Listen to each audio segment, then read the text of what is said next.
Hi, my name's Kelly with Eden Woodcrafts, and today we are going to learn to change out the sanding pad on a Dewalt Orbital sander.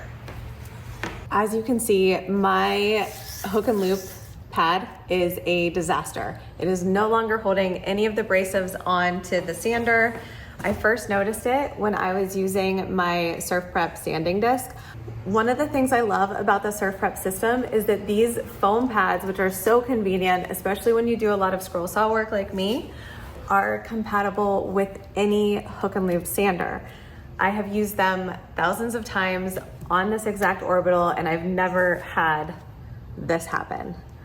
But as I was seeing that happen, I got back to thinking about when I was sanding a ton of different things, changing between grits, and I made the careless mistake of not putting an abrasive onto my sander and instead took this pad directly to a piece of wood, and I'm like, why isn't it sanding? That is why. So now this is no longer adhering to the back of the sanding disc, and I need to put on a new one. Luckily, it's a super simple fix. There are 4 screws that attach this pad to the sander, and all we need to take those off are a T20 star bit.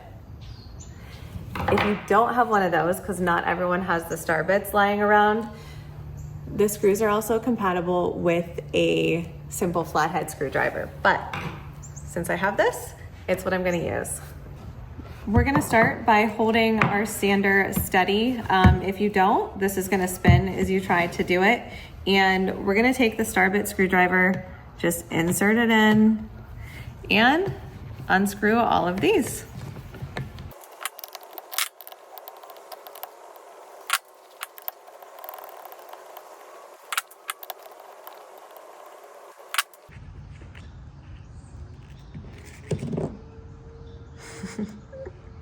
You can see some of the foam from that pad even went down in here. And since I have this off, I'm gonna take the opportunity and just blow some dust out. A cordless duster, one of the most convenient things you can have in any shop.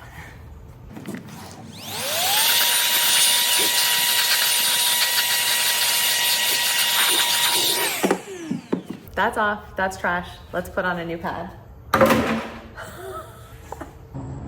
To put your sander back together, you're going to need a replacement pad. I was able to find one for mine off Amazon, and you'll want to make sure that the pad that you get is compatible with the model number for your sander. Then what you're going to need is your star bit screwdriver and the 4 screws that came out.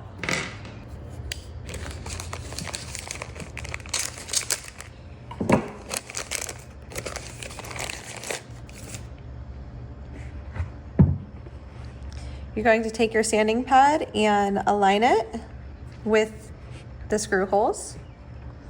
And then I just like to screw these in a little bit, all 4 of them, so I know it stays aligned.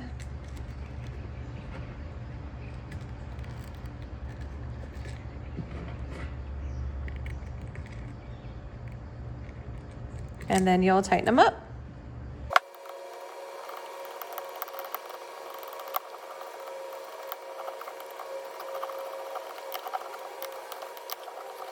That's all there is to it. You have fixed your sander for a fraction of the cost of what it would be to buy a whole new one. And I'm gonna get back to my workflow.